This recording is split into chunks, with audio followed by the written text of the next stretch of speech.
자, 우리는 24장에 엘리에셀이 찾는 장면을 묵상하고 있는데, 오늘은 그 인도하신 장면은 우리가 이미 봤던 것에 대한 다시 한번 보겠습니다. 27절만 먼저 읽겠는데요. 이르되 나의 주인 아브라함의 하나님 여호와를 찬송하나이다. 나의 주인에게 주의 사랑과 성실을 그치지 아니하셨사오며 여호와께서 길에서 나를 인도하사 내 주인의 동생 집에 이르게 하셨나이다 하니라. 자, 엘리에셀의 믿음의 여정을 통해 하나님 우리 삶을 인도하시는, 그리고 그 뜻을 찾아가고 그 하나님의 인도하심이라는 걸 확인하며 하는 모든 과정을 지금 우리가 묵상하고 있죠. 이걸 분별해 가는 게 우리 삶의 숙제 아닙니까? 근데 오늘은 그 분별의 과정 중 우리가 분명히 주의해야 되고 오버하지 말아야 될 점들을 이제 묵상하려고 합니다. 자, 오늘 보면 엘리에셀이 우리가 어떻게 기도했어요? 하나님 앞에, 하나님, 물을 길고 오는 여자에게 있어서 내가 물을 달라고 했을 때 그것을 마다하지 않고 주는 여자, 그리고 게다가 묻지도 않았지만 낙타에게도 내가 물을 주겠다고 하는, 어떻게 보면 과잉 친절을 기꺼이 하는 여자, 그 여자가 바로 이삭의 신부감인 줄 알겠습니다라고 이런 그걸 검증하는 상황 설정을 했다는 거예요. 자, 이 어떤 형제가 이 본문을 읽고 나서 이렇게 적용했다 칩시다. 회사 내에 마음에 드는 하는 여직원이 있어요. 그럴 때 하나님께 기도합니다. 하나님, 그 미스김에게 제가, 미스김 나 커피 한 잔 사줘 할 때 그 미스김이 아유 제가 오늘 저녁도 살게요 라고 말하면 그녀가 저의 배우자감인 줄 믿겠습니다. 이렇게 설정해도 되느냐 이거예요. 예.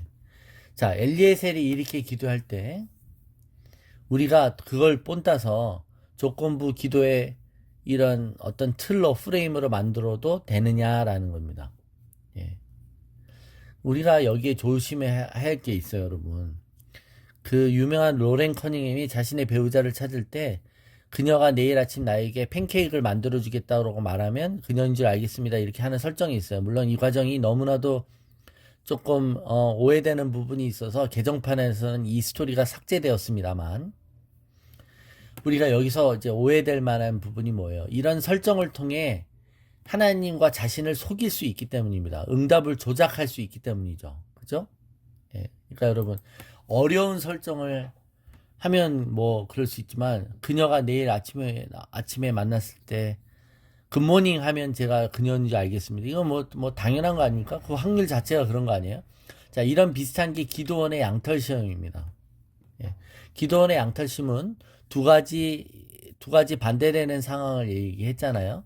이슬이 양털에만 있고 주변 땅은 마르면 주께서 이미 말씀하신 같이 내 손으로 이스라엘을 구원하실 줄 알겠습니다라고 설정을 해놨던 것처럼, 원래 양털은 습기를 오래 함유하잖아요. 그러니까 양털만 젖어 있고 주변 땅은 마르는 것은 굳이 어려운 게 아니에요. 자연적인 현상이라는 거예요.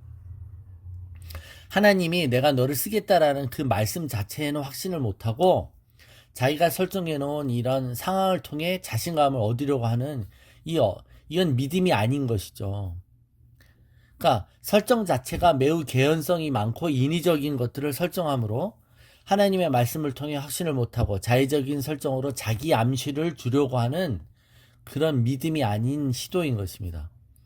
그러니까 여러분 보세요. 하나님, 해가 내일 동쪽에서 뜬다면 하나님이 저를 인정하시는 거로 제가 알게요. 이런 거 아닙니까? 자의적인 설정들입니다. 그러니까 여기에 우리가 하나님 음성을 못 듣는 거예요. 이거 얼마나 우스워요? 이런 게 한두 가지가 아니에요, 여러분. 하나님이 나한테 돈을 벌게 하시고 물질의 축복 주시는 거 보면 하나님이 다른 것도 나를 인정하시는 거야, 이렇게 생각하는 거죠. 하나님이 이번 시험에 나를 붙게 하신다면 하나님이 나를 사랑하시는 것이다. 하나님이 저 매력 있는 저 사람과 결혼에 성공하게 하신다면 하나님이 나를 사랑하시는 거지, 이렇게 말하는 겁니다. 그죠? 그렇게 말함으로 시험에 붙게 하도록, 저 사람과 꼭 결혼에 성공하도록 하나님을 조종하고 싶은 거예요. 예. 그러니까 하나님을 움직이다 아니면 자기를 확신할 수 있는 자기 암시를 주고 싶은 이 두 가지 함정에 인간은 쉽게 빠진다는 것이죠. 여러분, 장마 때 하나님께 기도합니다. 하나님, 장마 때 내일 비가 온다면, 이렇게 기도하는 거예요. 근데 여러분, 실제로 그래서 내일 비가 온다 칩시다. 실제로 그렇게 돼도 불안한 거 아닙니까? 그러니까 더 확인을 요하는 거예요. 그래서 이 양털 시험을 한 기도원이 한 번에 확신 못하고 또 자꾸 거듭내서 확인을 요구하는 겁니다. 그래서 반대로 한 번 더 요구하는 거 아닙니까? 자기가 자기 스스로 너무 이 설정이 너무 인위적이었다는 걸 알기 때문인 것이에요. 그게 이 기도원의 양털 시험의 함정인 것이죠. 우리는 하나님이 자신을 기뻐하고 인정한다고 생각하고 싶어 해요. 그래서 자기 나름대로의 기준을 세워놓고 그대로 되면 하나님이 나를 인정하고 있다고 생각해요. 이게 자기 스스로를 속이는 행위인 거예요. 제가 늘 예를 들지만 손바닥에 침을 탁 뱉어놓고 그걸 손바닥 탁 쳐서 손바닥을 기울여서 내가 원하는 쪽으로 팀이 치기 하는 것과 뭐가 다르냐 이겁니다. 응? 내가 어떤 당사자에게 과거에 밥을 사놓고 그럼 요번에는 저 사람이 나한테 밥 사겠다고 할 확률이 많잖아요. 그럴 때 하나님 앞에 아버지 저 사람이 나한테 오늘 밥 산다고 하면 뭐 이렇게 설정을 해놓는 거 아닙니까? 그래서 여러분 우리가 하나님의 음성을 들을 때 이런 실수를 범할 수 있어요. 이게 매니플레이션이고 일종의 주술과 같다라고 할 수 있습니다. 또 자신이 하나님의 뜻과 하나님의 진리가 아닌데 자신이 만든 원칙과 룰에 자신이 헌신하는 어리석은 우를 범할 수 있다는 겁니다. 그러니까 그게 아닌데도 자기 마음대로 설정해 놓은 거예요. 내가 제대로 믿음이 좋고 믿기만 하면 나는 병도 걸리지 않고 사업도 망하지 않을 것이라는 자기 원칙을 만들어 놓은 거예요. 예. 그래서 만일 혹시나 자기가 병이 들거나 사업이 힘들어지면 내가 뭔가 잘못했나라고 스스로 자기의 원칙에 근거해서 유추하는 것이죠. 그것은 하나님의 말씀과 하나님께 헌신하는 것이 아니라 자신과 자신의 기준에 맹신하는 것이고 헌신하는 것입니다. 이것은 일종의 종교적인 속임수에 불과한 것이죠. 그런데 많은 사람들이 여기에 속는다는 거예요. 그래서 기독교라는 간판을 걸어놓고 이런 종교적인 노름을 하는 사람들이 많다는 겁니다. 여러분, 엘리에셀의 이 신부감을 찾는 믿음의 여정과 그의 기도는 하나님의 뜻과 일치했던 것이죠. 그러자 응답됐던 거예요. 우리의 기도가 오래 응답되지 못하고 우리가 기다리는 것은 우리의 기도의 내용이 하나님의 뜻과 맞춰지는 과정인 거예요. 그럴 때마다 기도가 변하잖아요. 그래서 하나님 뜻대로 내가 간구할 때 응답이 오지 않습니까? 기도하면서 하나님의 뜻대로 기도하게 되어가는 것입니다. 하나님의 섭리를 따라가는 것은 지혜이지만 하나님의 섭리를 바꾸어 보려고 하는 것은 어리석은 짓입니다.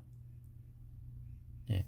그래서 때때로 여러분 하나님의 섭리가 일관되게 보이지 않을 수 있어요. 케이스 바이 케이스로 보일 수도 있어요. 예. 그죠? 주님도 보면 주님의 삶을 보면 예수님이 악을 대항하지 말라고 하셨어요. 근데 그리고 나서 그 말씀하시고 예수님은 성전을 청결케 하셨어요. 악을 청결케 하셨거든요.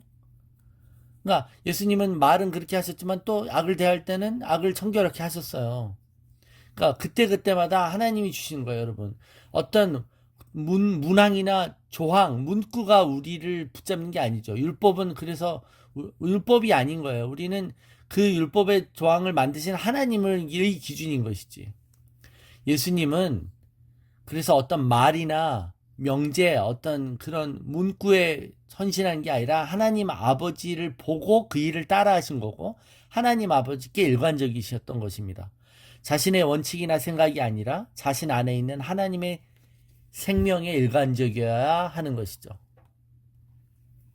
그래서 여러분 엘리에셀이 신부감을 구하는 어떤 사인, 증표를 구했다는 사실이 중요한 것이 아니라 증표를 구한 사람이 엘리에셀이었다는 것이 중요한 거예요, 여러분. 내가 하나님과의 그런 관계 속에 있을 때 무엇이든 구해보세요. 그러면 그대로 일어난다는 거예요. 그런데 그거는 그 본질은 잊어먹고 그 사람이 했던 이런 주술적이거나 그 사람이 했던 이 우연의 일치가 연속이어야 되는 것들만 따라한다면 이건 속는다는 것입니다. 엘리에셀은 모든 일을 주께 완전히 의탁하고 모든 상황을 주님의 주권과 연결하는 사람이었습니다. 자신의 임무를 시종일관 하나님의 섭리와 도우심에 의존했던 사람이었습니다. 네. 그래서 하나님과 하나님과 대화와 친밀한 기도를 통해 하나님의 마음을 발견할 수 있는 방법인 것이죠. 이런 하나님과 친밀감의 그런 닭살 돋는 대화가 없이 어떤 일에 대한 증표를 구한다? 이것은 제가 말했듯이 매니플레이션이고 점치는 것과 같습니다. 그죠?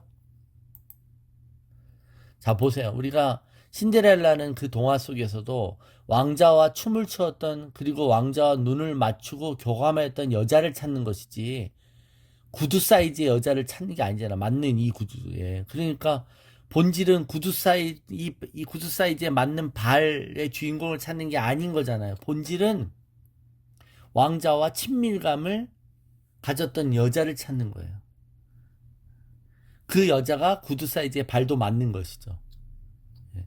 근데 우리는 자꾸 구두 사이즈만 집중한다 이거예요. 구두 사이즈만. 속지 않으셔야 되는 줄로 믿습니다.